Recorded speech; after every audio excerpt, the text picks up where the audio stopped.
Assalamualaikum warahmatullahi wabarakatuh. Pada pertemuan kali ini, saya akan membahas tentang pembagian jenis-jenis PKM. Bagi yang belum mengetahui ya, apa saja pembagian jenis-jenis PKM dan apa itu PKM, ini saya rasa penting untuk saya jelaskan terlebih dahulu, karena pada saat UAS itu Anda diminta untuk mengumpulkan proposal PKM atau artikel ilmiah atau artikel jurnal gitu ya. Nah, jadi silakan memilih salah satu, mau membuat proposal PKM untuk UAS atau mau membuat artikel jurnal. Nah, untuk UAS ini tidak mengerjakan soal ya, tapi hanya mengumpulkan salah satu di antara itu ya, atau karya ilmiah itu. Nah, jadi ini dikerjakan secara berkelompok, tidak individu. Jadi silakan memilih kelompok sendiri, anggotanya kurang lebih 3 sampai dengan 4 orang. Nah, nanti sistemnya adalah kita mencicil mengerjakan ya, jadi tidak langsung brek di akhir untuk UAS, tapi mulai minggu depan kita sudah mencicil seperti itu. Jadi hari ini saya jelaskan terlebih dahulu bagaimana pembagian PKM, apa saja bedanya, kemudian apa itu artikel ilmiah gitu ya, karya ilmiah itu apa, jenis-jenisnya apa, supaya teman-teman punya gambaran untuk menulis UAS-nya nanti tentang apa gitu. Baik, PKM itu singkatan dari Program Kreativitas Mahasiswa. Nah, sebenarnya saya sudah mengunggah ya di e-learning pertemuan 8 ya, di buku pedomannya itu ada ya masing-masing jenis atau masing-masing skim dari PKM ini dalam satu folder. Nanti silakan dibaca-baca kembali ya, formatnya seperti apa, lalu bedanya seperti apa. Hanya saja kali ini saya memberikan gambaran secara umum. Nah, yang pertama, PKM itu adalah program kompetisi sebenarnya dari kementerian ya dan Kemdikbud untuk memacu kreativitas atau inovasi mahasiswa. Jadi umumnya PKM itu harus berangkat dari permasalahan apa yang kita temukan di sekitar kita.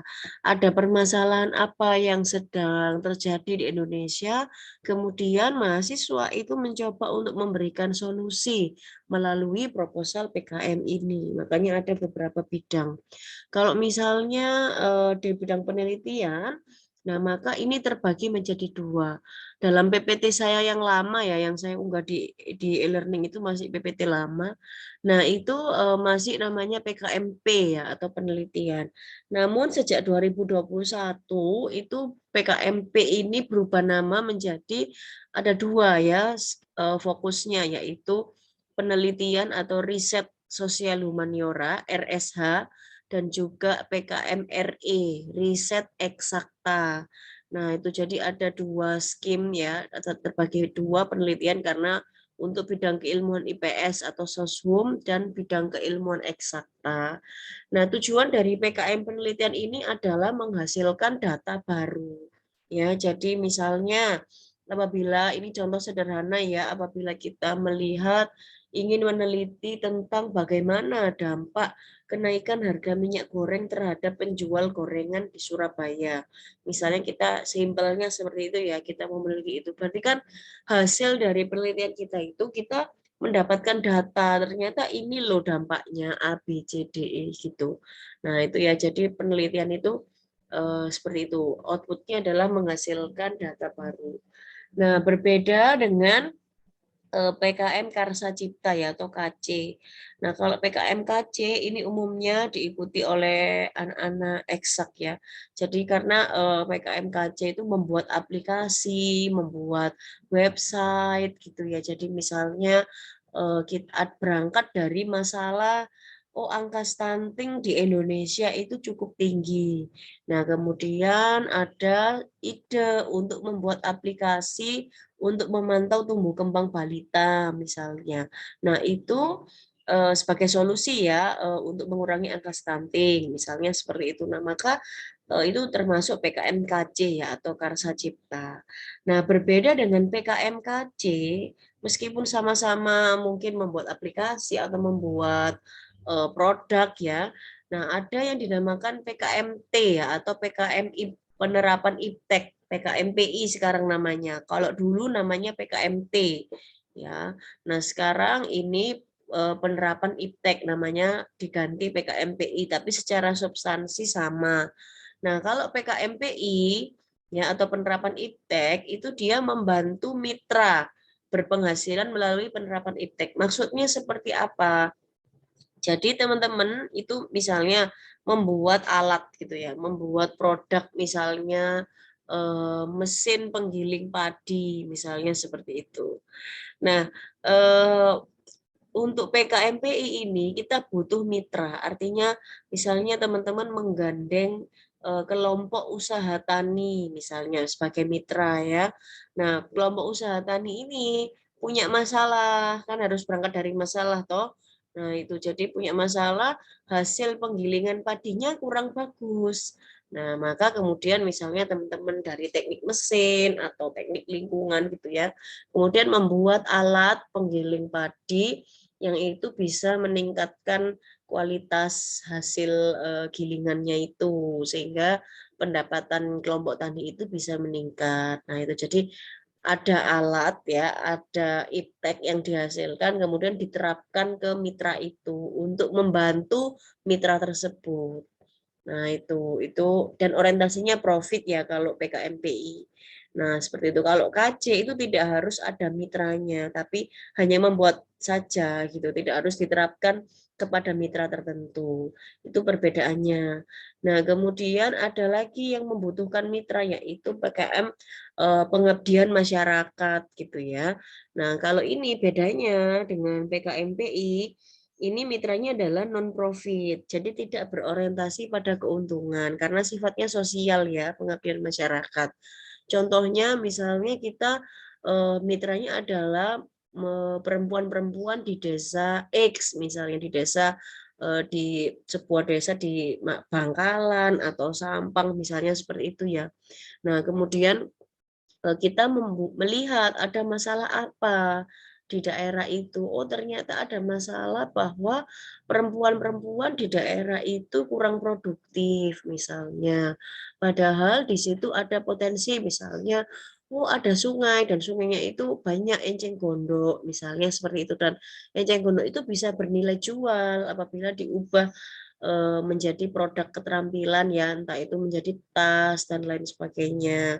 Nah, maka ada potensi dan ada masalah tadi ya minimnya produktivitas, kemudian banyaknya angka kemiskinan di daerah itu. Nah, itu akhirnya kita membuat program bagaimana pemberdayaan perempuan dengan pelatihan keterampilan mengubah enceng gondok itu menjadi produk siap pakai, misalnya seperti itu. Nah, jadi orientasinya adalah untuk membantu ya komunitas atau penduduk di daerah tertentu gitu. Jadi tapi orientasinya bukan profit gitu ya.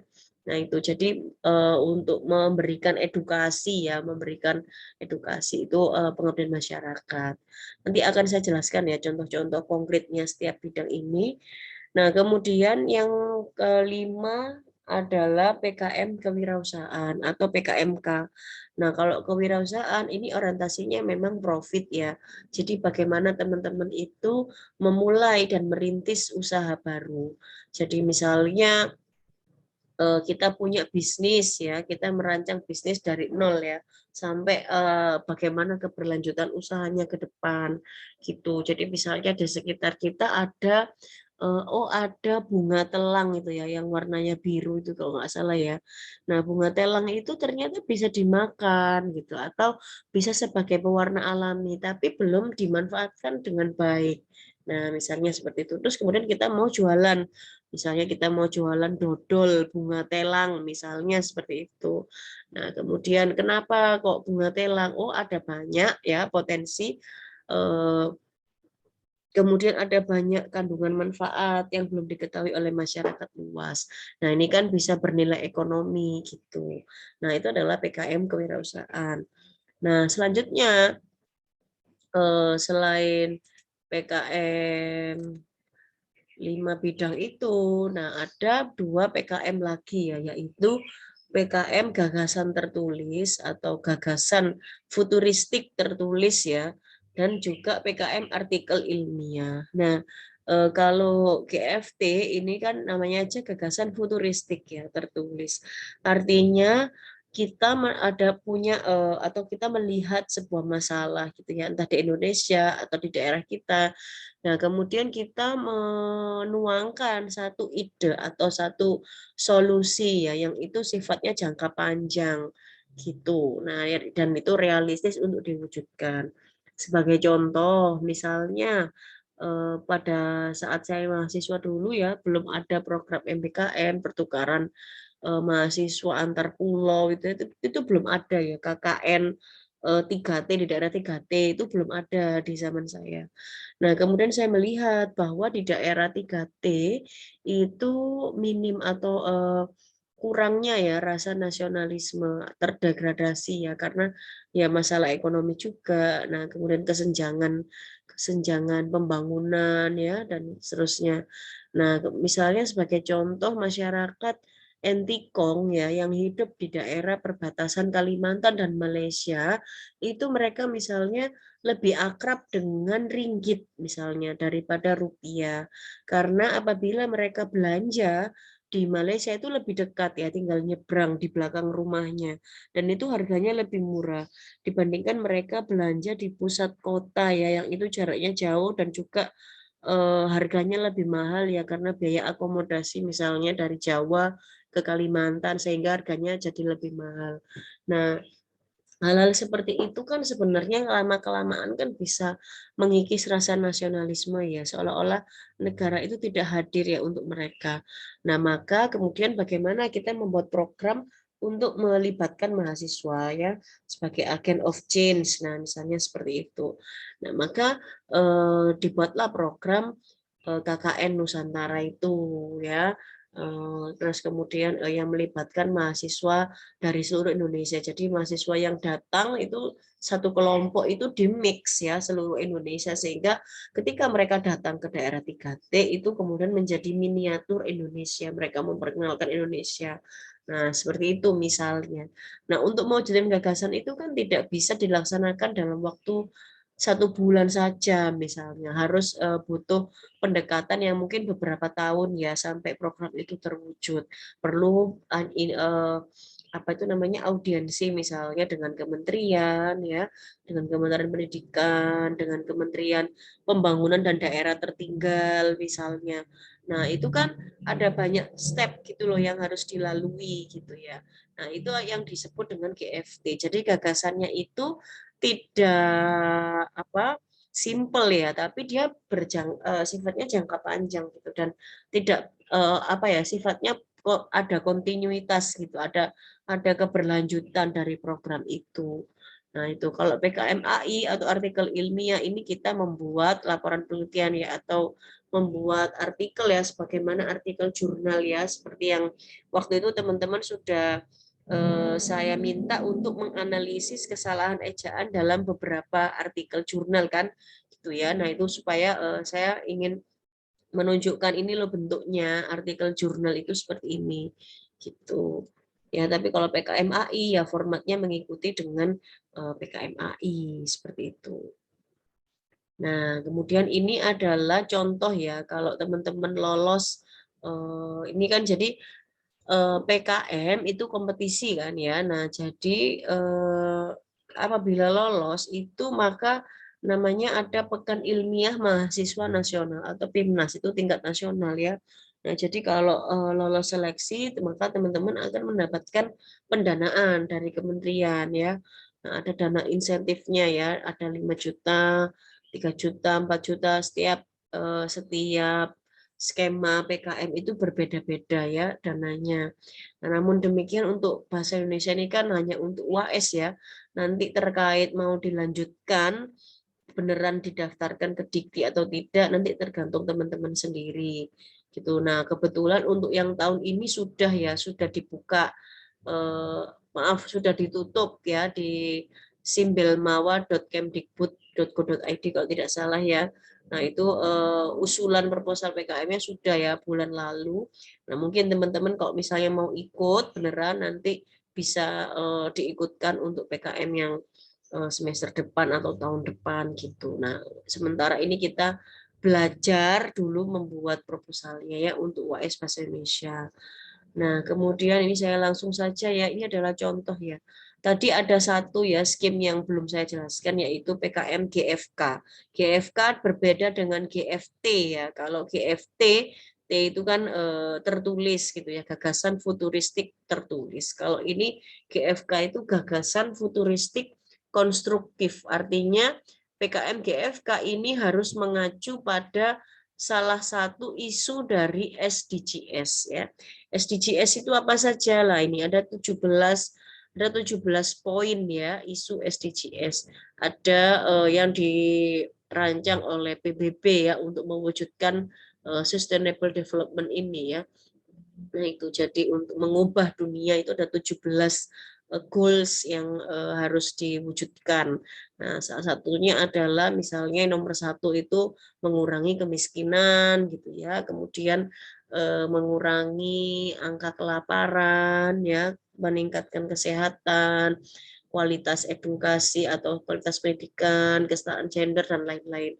Nah, jadi kalau mau menulis GFK, tapi GFK ini outputnya adalah video YouTube ya, jadi saya tidak menyarankan teman-teman untuk memilih ini dalam konteks UAS Bahasa Indonesia ya, karena yang saya nilai kan adalah tulisannya ya, proposalnya. Kalau GFK ini kan video, jadi tidak jangan GFK ya nanti ya untuk UAS ya, milih skim yang lain. Nah, contoh ini dia mau membuat sistem pariwisata ya, aplikasi pariwisata gitu ya, untuk dia mengacu pada SDGs yang nomor 8 ini ya, untuk meningkatkan pertumbuhan ekonomi. Nah, seperti itu. Nah, ini contoh yang lain dari PKM GFT ya, atau gagasan futuristik tertulis. Kalau dulu namanya PKM GT, kalau sekarang GFT, tapi sebenarnya sama aja sih sebenarnya, hanya berbeda nama. Nah, kita bisa melihat ya bagaimana dia membangun latar belakangnya. Nah, berangkat dari permasalahan di Kalimantan Barat itu mengalami krisis energi. Nah, tapi di sisi lain dia punya potensi ya. Potensinya apa? Oh, potensinya adalah punya banyak kelimpahan cahaya matahari. Nah, maka solusinya apa? Solusinya ya berarti membuat PLTS gitu, pembangkit listrik tenaga surya kan gitu ya, dengan memanfaatkan kelimpahan cahaya matahari yang ada di Kalimantan Barat. Nah, lalu di Kalimantan itu kan banyak sungai ya. Nah, sebagai alat transportasi air itu banyak sekali. Maka kemudian bagaimana apabila dibangun jembatan ini tadi ya. Jembatan yang di atasnya itu terdapat panel surya, sehingga ini jembatan tidak hanya berfungsi untuk menghubungkan penyeberangan itu ya, tapi juga bisa menjadi pembangkit listrik. Nah, seperti itu. Ini kan gagasan tertulis ya. Artinya kita kan nggak mungkin ya langsung bangun jembatannya, kan perlu step by step toh. Nah, gitu. Jadi ini gagasan, hanya berupa gagasan dulu, gambaran dulu gitu. Tapi gagasannya ya bisa. Apakah ini mungkin diwujudkan? Ya mungkin saja gitu ya. Apabila melibatkan beberapa pihak dan gitu. Nah, ini contoh PKM GFT yang lain ya. Jadi dia merancang model pariwisata futuristik, mungkin pariwisata digital gitu ya, yang menyasar objeknya Malioboro. Nah, ini bagaimana nanti transportasinya pakai MRT, kemudian smart environment-nya, chip detektor kualitas fisiologis pada tanaman misalnya, dan seterusnya ya. Ini ya smart energy, kemudian smart ekonomi, pembayaran cashless dan seterusnya. Nah, ini gagasan kan, jadi kita ngayal gitu, tapi ngayalnya itu ya untuk solusi gitu, gimana caranya untuk pariwisata itu bangkit misalnya di era pandemi, atau mungkin pariwisata digital ya, karena mengingat revolusi industri sekarang. Nah, seperti itu. Kemudian ini juga contoh bagaimana membangun flying city atau kota layang pantai ramah lingkungan seperti di Dubai itu ya, misalnya masalah untuk mengatasi masalah kependudukan ya. Nah, seperti itu. Nah, kemudian ini contoh dari PKMK atau kewirausahaan ya. Nah, jadi di sini dia mau membuat minuman diet. Nah, minuman diet jelly oncom. Nah, kenapa? Nah, kita lihat ya bagaimana dia membangun latar belakang masalahnya. Kenapa? Karena dalam menulis artikel ilmiah, PKM, pokoknya karya ilmiah ya. Karya ilmiah itu tidak hanya makalah ya teman-teman ya. Karya ilmiah itu meliputi juga proposal PKM, buku, skripsi, artikel jurnal, itu termasuk dalam rumah yang namanya karya ilmiah gitu. Nah, ini sebagai contoh karena ilmiah itu sifatnya adalah objektif, nah maka kita butuh data ya sebagai landasannya. Oleh karena itu di sini disebutkan ada masalah apa kok kita mau membuat minuman diet. Oh, diet itu berkaitan dengan mengurangi berat badan misalnya atau membangun pola hidup sehat. Nah, berarti kan ada masalah yang obesitas misalnya di sini ya. Ada data bahwa 5,7 juta milenial itu rentan terhadap penyakit obesitas.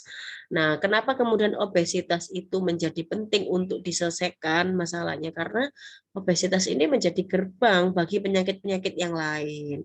Nah, misalnya penyakit diabetes dan seterusnya, jantung dan seterusnya. Nah, kemudian lalu bagaimana solusinya? Solusinya adalah ada minuman diet ini dengan bahan-bahan yang berbeda gitu ya. Karena kan kalau PKMK itu harus ada keunikan ya yang membedakan produk kita dengan produk-produk lain yang sama gitu. Jadi misalnya kita memakai oncom. Loh, kenapa kok memakai oncom? Nah, itu kan berbeda. Oncom kan biasanya makanan ya, tapi ini dipakai buat minuman, dipadukan dengan rumput laut misalnya. Khasiat-khasiatnya apa, kandungan-kandungannya apa. Nah, itu kita harus cari datanya. Nah, maka di sini dikutip ya, oh ini mengandung ini vitamin B dan seterusnya dikutip dari Sundari dan Evriwati 2015. Ini mengandung ini dikutip dari mana datanya. Nah, itu harus dimunculkan ya, teman-teman. Nah, kemudian baru mengerucut lagi ke only drinknya, produknya bahwa ini bahan baku jelly dan seterusnya. Nah, kemudian keunggulan produknya apa yang membedakan dengan produk-produk minuman diet yang lain di luar sana. Kemudian bagaimana proses produksinya. Kemudian bagaimana rencana keberlanjutan usahanya. Misalnya dari 2022 ya. Misalnya kita melakukan riset, launching. Nah, terus 2 tahun kemudian misalnya memperoleh sertifikasi halal. Terus 3 tahun berikutnya meningkatkan standarnya ISO dan seterusnya gitu. Lalu pemasarannya bagaimana? Oh, ada konsep offline dan online marketing misalnya. Kemudian akan dijual dengan harga berapa?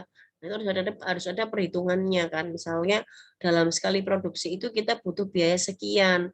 Nah, kalau sekali produksi itu bisa memproduksi berapa botol, nah berarti per botolnya harganya berapa, kan gitu ya. Nah, itu jadi ini contoh ya PKMK. Nah, ini juga sama, ini PKMK. Kalau tadi ini minuman, kalau ini adalah makanan ya. Jadi dia membuat biskuit rendah kalori dengan berbahan dasar tepung bonggol jagung ya bagi penderita diabetes mellitus. Nah, jadi menurut data ya dari IDF, nah ini, nah jadi latar belakang itu selalu berdasarkan data ya. Ada masalah apa? Oh, ada masalah diabetes mellitus atau DM di Indonesia itu angkanya tinggi sekali ya, 10,3 juta. Nah, kemudian padahal dia harus menjaga asupan kalori ya, diselingi cemilan misalnya. Nah, tapi kan tidak sembarang cemilan. Nah, maka nih solusinya kan gitu ya.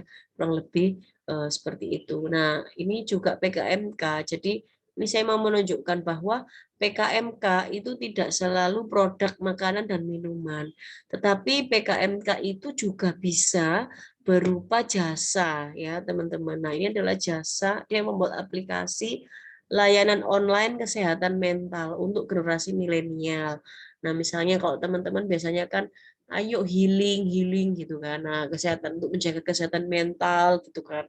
Nah, ini ya. Jadi kalau sekarang mungkin kita bisa mengenal Halodoc ya.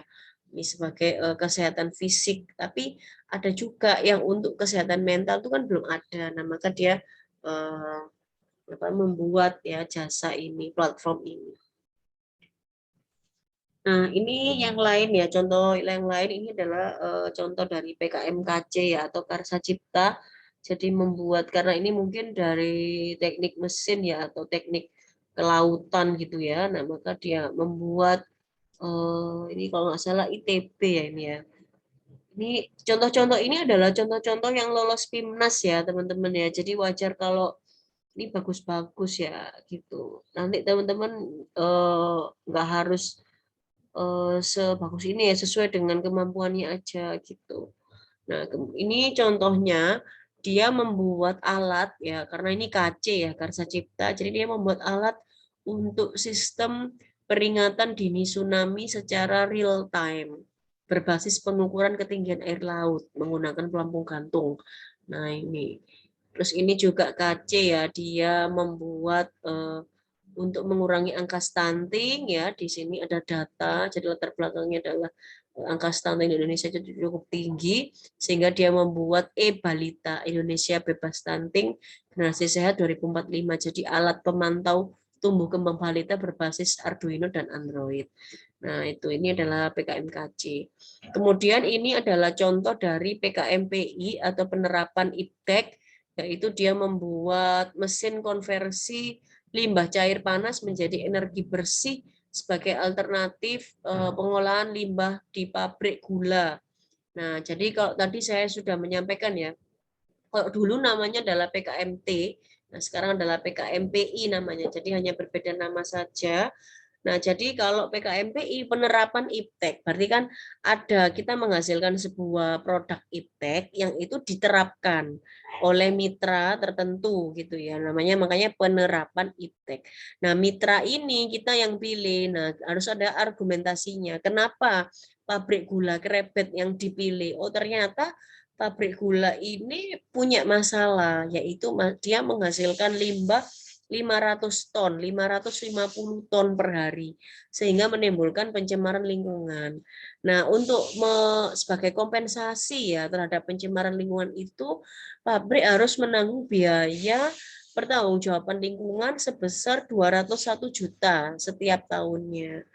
Nah, kemudian menanggung dampak sosial ya, keluhan masyarakat dan seterusnya. Ada masalah-masalah itu. Maka kemudian kelompok ini membuat alat konversi limbah ya. Nah, ini jadi bagaimana konversi limbah cair panas ya, limbah cair panas pabrik itu diolah menjadi energi listrik dan juga air bersih. Nah, itu. Jadi ini ya. Kemudian ini inovasi apa kata mitra dan seterusnya. Nah, ini contoh ya proposal PKM penerapan teknologi. Nah, ini juga sama. Ini Rice Polisher penerapan teknologi inovatif with infused water pada usaha penggilingan padi untuk upaya peningkatan keuntungan usaha. Nah, mitranya adalah ini kelompok tani Kebumen ini ya. Nah, seperti itu. Nah, ini adalah contoh PKM-PM atau pengabdian masyarakat ya. Anak-anak jalanan siaga pedofilia. Nah, jadi dia membuat program untuk panggung boneka sebagai edukasi bagaimana anak-anak itu bisa aware ya atau bisa waspada terhadap kekerasan seksual ya yang rentan terjadi pada anak jalanan. Nah, mitranya di sini adalah komunitas anak jalanan mungkin di sini ya mitranya. Nah, ini juga sama, ini PKMPM ya atau pengabdian masyarakat. Nah, ini pemberdayaan perempuan desa. Di desa mana ini? Banaran ya, di desa Banaran. Nah, itu jadi mitranya adalah ya itu tadi kelompok non profit, berarti kan ya masyarakat desa ya, kita memberikan edukasi terhadap masyarakat.